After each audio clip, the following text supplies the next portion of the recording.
제1회 성결 신학대학원 독서 토론 대회를 시작하도록 하겠습니다.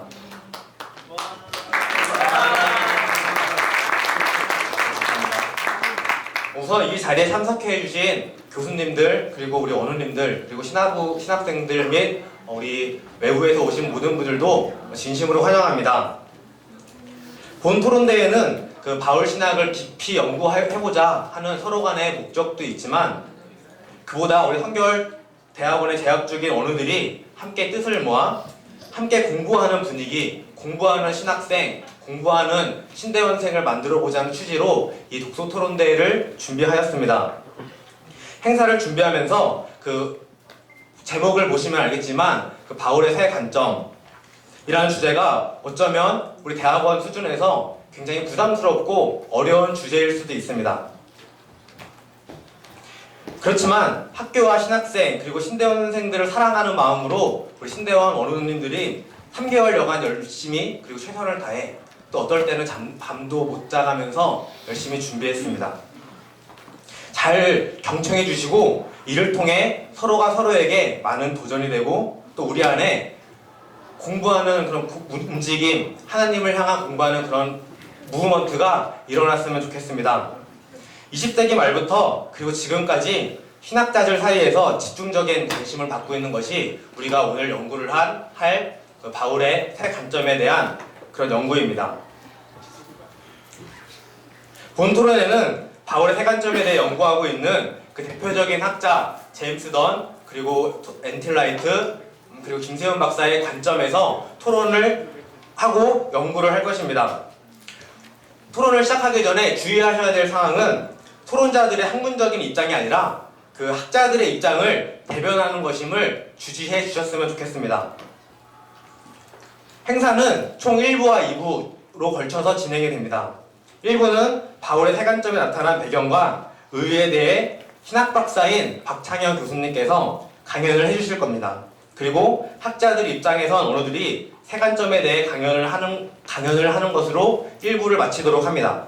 그리고 따로 쉬시는 시간 없이 바로 2부를 진행하는데, 2부는 박창현 교수님 사회 아래 제가 아까 말씀드린 그 세 사람의 학자 제임스 던, 톰 나이트, 그리고 김세훈 박사님 그 입장에 서서 토론을 하도록 하겠습니다. 2부에 대해서 자세한 사항은 1부가 끝나는 대로 다시 한번 제가 간단하게 설명해 드리도록 하겠습니다. 그렇다면 지금 먼저 박창현 교수님 나오셔서 바울 신학 새 관점의 주요 요점과 평가에 대해서 강연해 주시겠습니다. 나오실 때 박수를 해주시도록 하겠습니다.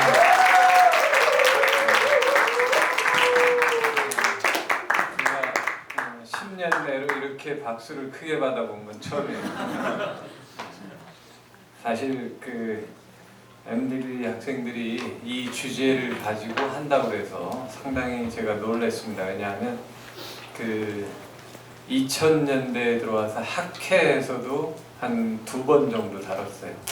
그 우리 한국의 학회를 통해서도 이 주제들이 2번, 내지 3번, 그리고 뭐 이렇게 부분적으로는 여러 번 다뤘습니다만은 한국의 개혁신학회, 복음주의 신학회 이런 데서 이 주제를 가지고 많이 다뤘습니다.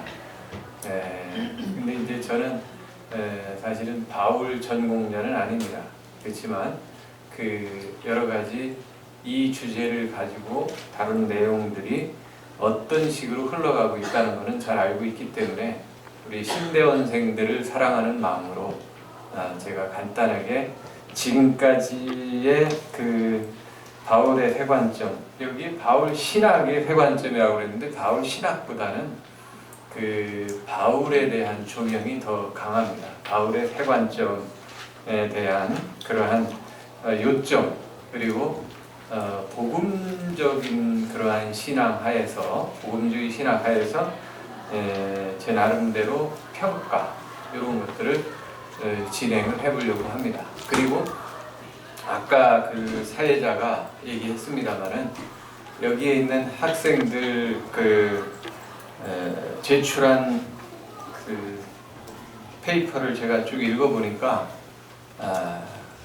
본인들의 견해보다는 각자 던이나 라이트나 김세윤 박사의 그 어떤 견해들을 요약해서 발표하는 그런 수준입니다. 그래서 이런 것들은 우리가 참조하면서 MDB에서 이러한 그 신선한 서로 간에 학문적으로 논의를 하고 있다 하는 그 자체가 대단히 참 좋은 훌륭한 그런 시도다 이렇게 생각합니다. 제가 볼 때 작년까지만 해도 맨날 공차고 뭐 그런 거 하고 있었는데 올해 굉장히 아주 바람직해요. 보니까 열심히 뭔가 하려고 하고 틈만 나면 저기 운동장 앞에서 MDB 행들 많이 봤는데 이제 보니까 주로 학술정보관에서 보게 되니까 아주 참 반갑고 감사합니다. 그 제가 준비한 페이퍼를 보면 제가 이거 다 읽지는 않습니다. 핵심적인 내용들을 중심으로 몇 가지 중요한 얘기들만 제가 제시하고 이어서 각각의 주장들을 들어보고 토론에 들어가도록 하겠습니다. 들어가는 말은 좀 제가 읽겠습니다.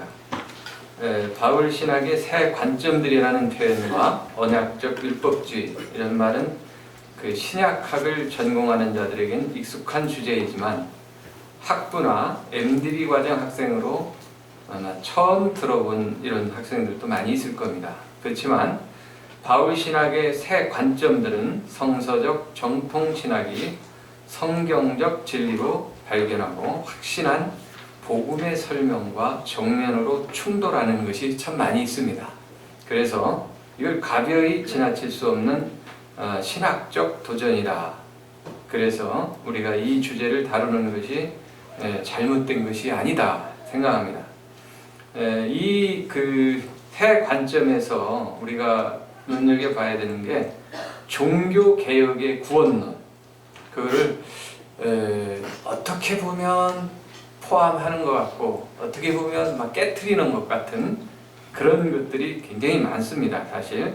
그래서 기독론의 수정까지 예수 그리스도 유일한 구세주에 대한 또는 그 칭의론 이런 것들이 이 논리로 지나가다가는 수정해야 되는, 그리고 이 신론과 인간론 등을 망라해서 신학 체계 전체에 걸쳐 영향력을 미치고 있습니다. 실제로 샌더스, 여기에 지금 사실은 제임스 던하고 라이트, 김세윤 박사 있지만 제가 만약 초기부터 지도했다면 샌더스를 제일 앞자리에 놨을 거예요. 근데 샌더스가 왜냐하면 이 언약적 율법주의의 가장 그 최초에 들고 나왔던 사람이기 때문에 단지 그 후속으로 열매로 나오는 사람들이 이 두 분이고, 사실 김세윤 박사는 이 두 분에 대한 비평까지 언약적 그 율법주의라든가 어떤 바울의 새 관점을 새롭게 얘기한 건 아니에요. 이 사람은 이제 옛 관점에서 많이 이 두 사람들을 비평하려고 많이 했던 것이죠. 그래서 샌더스라는 사람이 좀 빠진 것이 약간은 그 학문적인 진술에서 좀 문제가 있다 하는 것을 제가 말씀드립니다. 실제로 샌더스는 물론 새 관점의 대표적 주창자인 던, 라이트, 그리고 개신교 신학 형성에 지대한 영향을 끼친 그 루터와 켈빈 등 16세기 종교개혁자들이 1세기 유대교에 대한 잘못된 이해 때문에 바울을 잘못 이해했다고 보는 겁니다. 그러니까 라이트나 던이, 샌더스도 마찬가지, 루터나 켈빈이 바울을 잘못 이해했다는 거예요. 그러니까 이거를 제대로 포커스를 제대로 맞춰서 이해하는 이게 필요하다. 그래서 나온 것이 이 바울의 새 관점이다. 이렇게 보면 됩니다. 이들은 종교 개혁자들이 구원에 있어서 인간의 공로의 자리를 인정했던 16세기 로마 캐톨릭 교회의 상황을 1세기 유대교 상황과 동일시함으로써 그리고 캐톨릭 교회를 비판하는 자신들의 입장을 유대교를 비판하는 1세기 바울의 입장과 동일시함으로 1세기 유대교와 바울을 다같이 왜곡시켰다고 보고 있는 겁니다.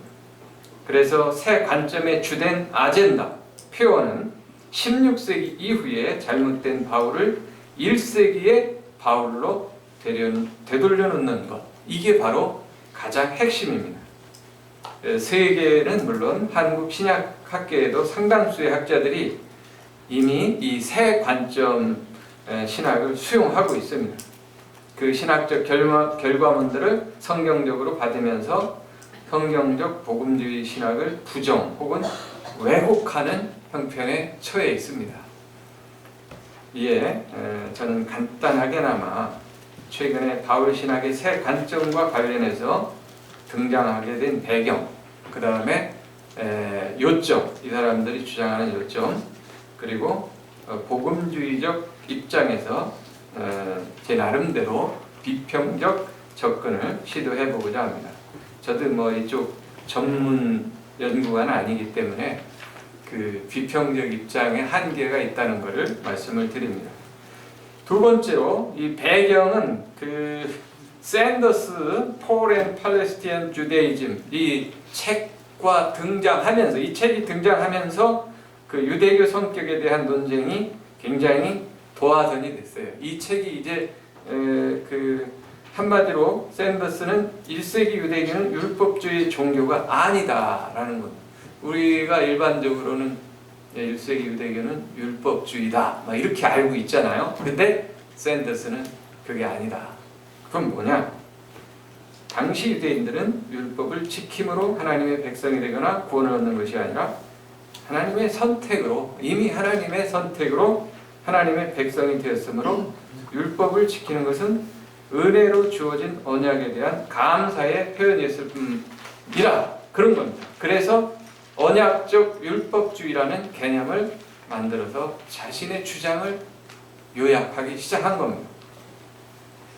언약적 율법주의란 유대인들이 믿고 따르던 율법과 유대교는 행위로 구원을 얻으려는 율법주의적 종교가 아니라 오히려 하나님의 은혜 언약 속에서 이미 얻은 구원을 유지하기 위해서 율법을 준수하던 종교였다. 요 이론이 거의 여과 없이 그 더하고 라이트에게 거의 숨어 들어갑니다. 이게 하나에 스며 들어가가지고 이 이론은 거의 세 명이 같다 이렇게 보시면 됩니다. 그 아래 단을 한번 보세요.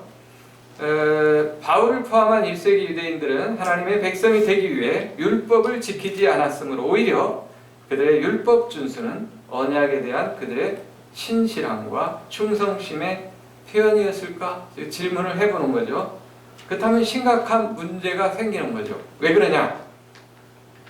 바울은 당시 유대인들이 율법의 행위로 구원을 얻는다고 말하고 있습니다. 이처럼 유대교를 율법주의 종교로 보는 전통적인 바울 신학과 샌더스의 주장이 양립할 수 있느냐 했을 때 그 중에 누구 하나는 손을 들어야 된다. 그렇게 생각합니다. 첫째는 바울이 당시 유대교를 제대로 이해하지 못했다. 이렇게 이제 보는 거예요. 샌더스는. 둘째는 지금까지 교회가 바울을 이해하고 해석하는 방법은 잘못되었다.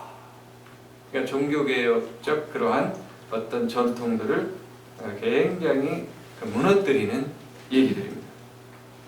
그래서 그 바울 신학의 새 관점을 둘러싼 논쟁은 제가 볼 땐 그겁니다.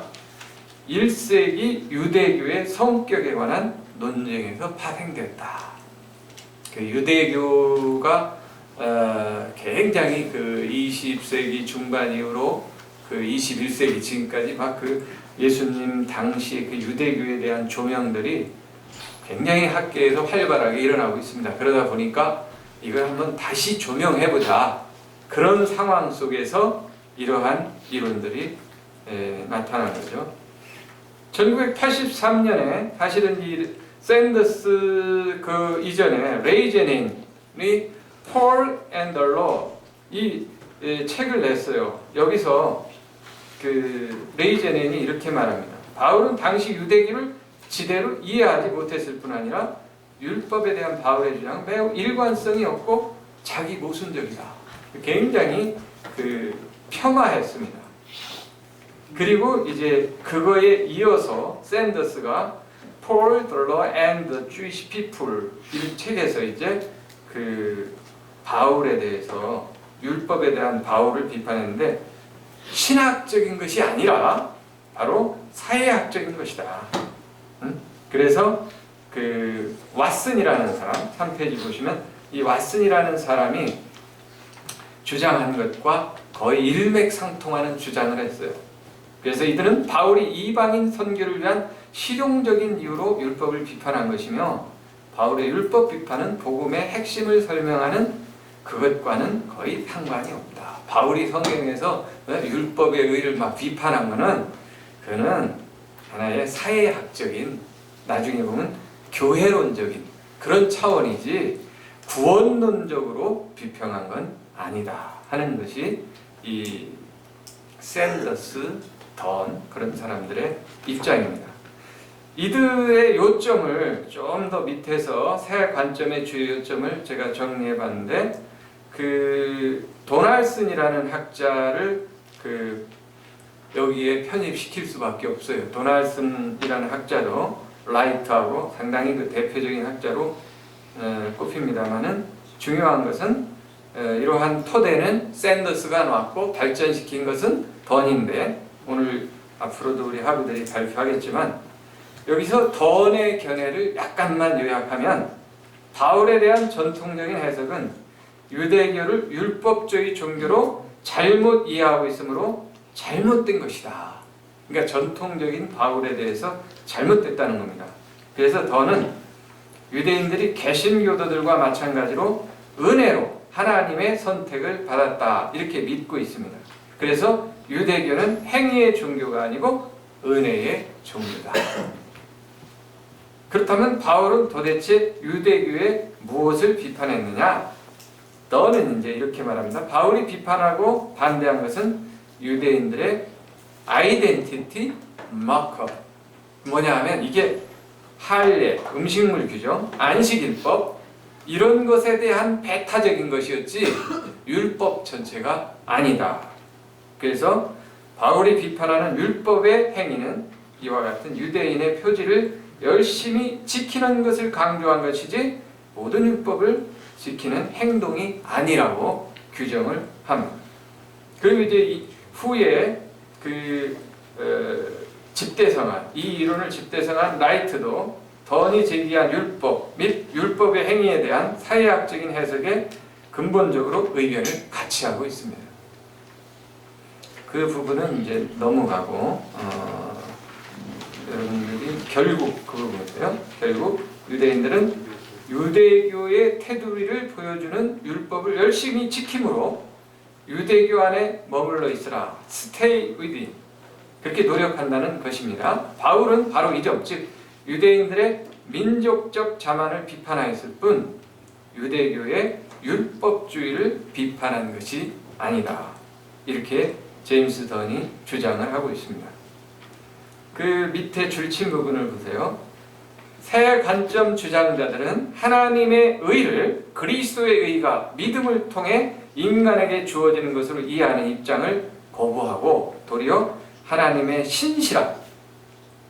신실함으로 얻어지는 것으로 해석하려는 경향이 있으므로 궁극적으로 믿음으로 구원받는다는 전통적인 바울 해석을 거부한다. 이게 약간만 제가 설명하면 하나님의 신실함이기 때문에 그 약속에 따른 신실함이기 때문에 예수 그리스도의 대속적인 구속이나 예수님의 그 보혈의 능력에 대해서는 그만큼 별로 신실함 자체로 구원받는 거지 하나님이 신실하게 우리를 언약 백성으로 예수 그리스도의 그 유일성이나 보혈의 그 공로에 대한 그 절대성이 약화되는 거예요. 이쪽을 주장하다 보면. 그래서 이게 전통적 바울 해석을 거부하는 그런 결과를, 그런 의도는 아니었지만 궁극적으로는 그런 의도로 나가기 때문에 상당히 그 문제가 있습니다. 그래서 이제 바울 신학의 그 밑에 단락에 보면 김세윤 박사가 이런 것을 이제 비판합니다. 첫째로, 만약 예수님과 바울 당대 유대교가 언약적 율법주의였다면 예수님과 바울이 굳이 거부할 이유가 있었겠는가? 그 당시에 왜 그 예수님과 바울이 율법으로 의를 이루려는 유대인들을 왜 그렇게 거부했느냐? 당연히 그냥 다 구원받을 텐데, 은혜 안에서. 그것을 김세윤 박사가 문제를 제기하는 겁니다. 두 번째로, 언약적 신율주의, 언약적 율법주의라고도 얘기하죠. 거기 안에는 이미 율법적 요소가 있다. 그겁니다. 하나님의 은혜로운 선택에 의해 언약 백성이 되었더라도 계속 언약 백성으로 남으면, 그렇게 하려면 율법을 지켜야 한다. 율법을 범할 때 속죄의 규례가 있다고 하더라도 율법에 대한 준수 요구는 갈수록 강렬해졌음을 부인키 어려운 것이다. 이것이 바로 그 두 가지로 이 전체의 그 세 관점을 비평하는 김세훈 박사의 그러한 그 주장입니다. 그리고 김세훈 박사는 5페이지에 보면 신협력적 신율주의라 그래가지고 그 세 관점을 비평한 겁니다. 그래서 유대교 내의 선택의 교리와 함께 행위도 교리도 강조되기 때문에 이렇게 얘기를 하는 겁니다. 결국 종교개혁적 전통의 바울과 율법 해석처럼 예수님과 바울 당대 유대인들은 율법을 지켜 행함으로 구원에 이르고자 하는 열심을 가졌으나 아무도 율법에 이르는 구원에 이를 수 없다는 계시와 비밀을 깨달은 바울에 의해 거부되고, 기독교의 구원 진리는 이신칭의에 의해서만 얻어질 수 있다는 것이 재확인되는 것이다. 이게 이제 김세훈 박사의 견해다 할 수 있습니다. 문제점과 비판, 이것은 이제 굉장히 복음주의에서도 이 지금 세 분에 대해서 김세훈 박사를 비평하고 있지는 않습니다. 그 샌더스, 던, 라이트 이 세 분에 대해서 많은 비평을 쏟아냈어요. 근데 이제 중요한 것은 여기에 몇 가지 주제가 제시되어 있지만 가장 핵심이 율법의 행위에 대한 것에 집중되어 있습니다. 왜냐하면 이 율법의 행위와 이신칭의 문제가 서로 떨어져 있는 게 아니에요. 다 같이 연결되어 있기 때문에. 왜냐하면 그 부분을 한번 보세요. 바울은 그의 편 어디서도 율법의 행위가 그런 것을 나타낸다고 말하고 있지 않기 때문이다. 즉 앞에 나오는 할례, 음식법, 안식일법 이런 거로 딱 고정돼서 그것만 율법의 행위도 나타나는 것은 아니다. 그겁니다. 유대인들은 도덕법과 제사법을 구분하지도 않았으며 바울도 항상 율법을 언급할 때 특정한 율법을 가리키지 않고 율법 전체를 지칭하고 있다는 점도 문제가 될 수 있습니다. 그러나 그 밑에 이 모든 것에 앞서서 세 관점의 문제점은 과연 하나님이 모세를 통해 유대인들과 맺은 언약이 그리스도와 맺은 언약과 어떤 관계에 있느냐, 이거를 명확하게 해결해 주지 못하기 때문에 문제다. 저는 이제 그렇게 보고 그 다음으로 넘어갑니다. 6페이지 보시면 그 세 번째 단락이 좀 중요합니다. 그렇다면 율법의 행위를 지적하는 바울 서신은 어떻게 해석해야 할까? 시간 관계상 간단히만 말씀드리면, 세 관점에 따르면 바울의 이신칭의는 하나님께서 어떻게 인간을 죄와 죽음에서 구원하는 것과 관련된 구원론적 주제가 아니라 이방인과 유대인이 어떻게 예수 그리스도 안에서 동등한 하나님의 백성으로 살 수 있는가를 보여주는 교회론 혹은 에큐메니칼적 주제다. 이게 이제 문제가 되는 것입니다.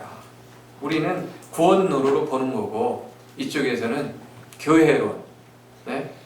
그러다 보니까 여기에서 시각 차이가 발생한다. 이렇게 보는 거죠.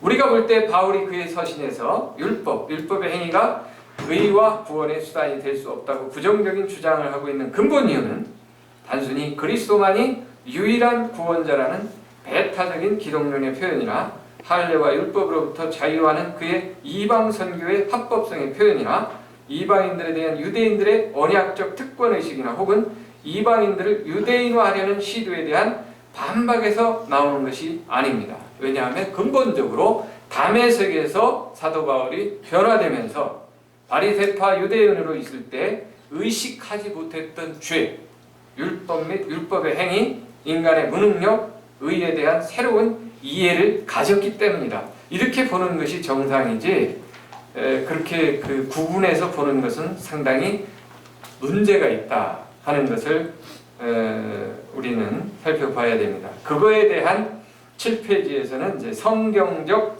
그 어떤 근거 이것들을 제시했고요. 가운데 딸락 보시면 무엇보다 새 관점 신학의 주장들은 종교 개혁의 신학적 이유들을 전면적으로 부정하는 데 문제가 있습니다.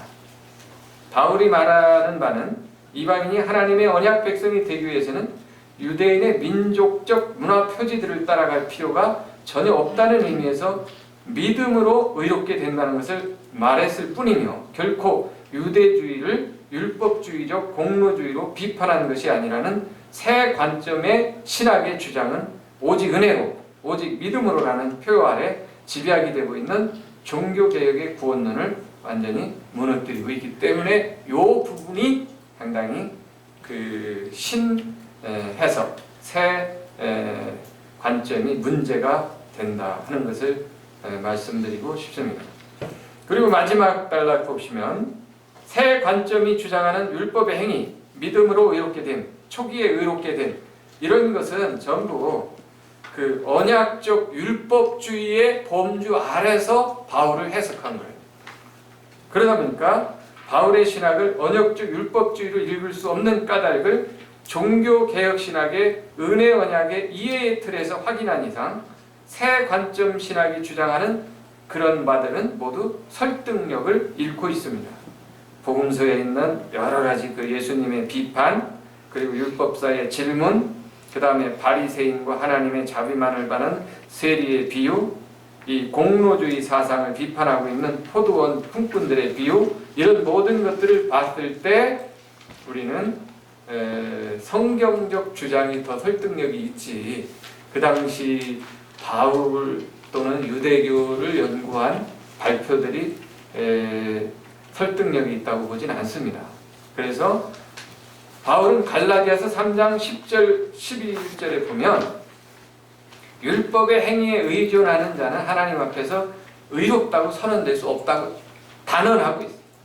오히려 율법을 완전하게 지키지 못한 사실에서 오는 저주 아래 있으며 의인은 율법 및 율법의 행위가 아닌 오직 믿음으로 온다는 이런 선언을 하고 있습니다. 여기서도 바울은 율법 및 율법의 행위를 유대인들의 민족적 배타성 혹은 표지라는 사회학적 관점에서 말하는 것이 아닙니다. 이거는 이제 라이트나 던 샌더스가 말하는 거죠. 그래서 하나님 앞에서 의와 구원의 수단이 될 수 없다는 구원론적 관점에서 말하고 있다. 이게 핵심이고요. 나가는 말은 여러 가지로 반복되고 있기 때문에 시간 관계상 여러분들이 좀 읽어주시면 좋고 토론을 통해서 한 번 더 했으면 좋겠어요. 단지 9페이지의 아랫단락이 있어요. 9페이지의 아랫단락 또 하나 새 관점은 바울의 이신층이 가르침을 지나치게 이방인과 유대인의 동등성을 강조하는 수평적이고 사회학적인 관점에서 이해하려고 하므로 어거스틴, 루터, 칼빈 등이 강조한 개인적인 속죄와 구원의 수직적 의미를 약화시키는 그런 차원이 있습니다. 의와 구원의 문제는 개인의 믿음과 죄에 대한 회개와 용서 없이 불가능하죠.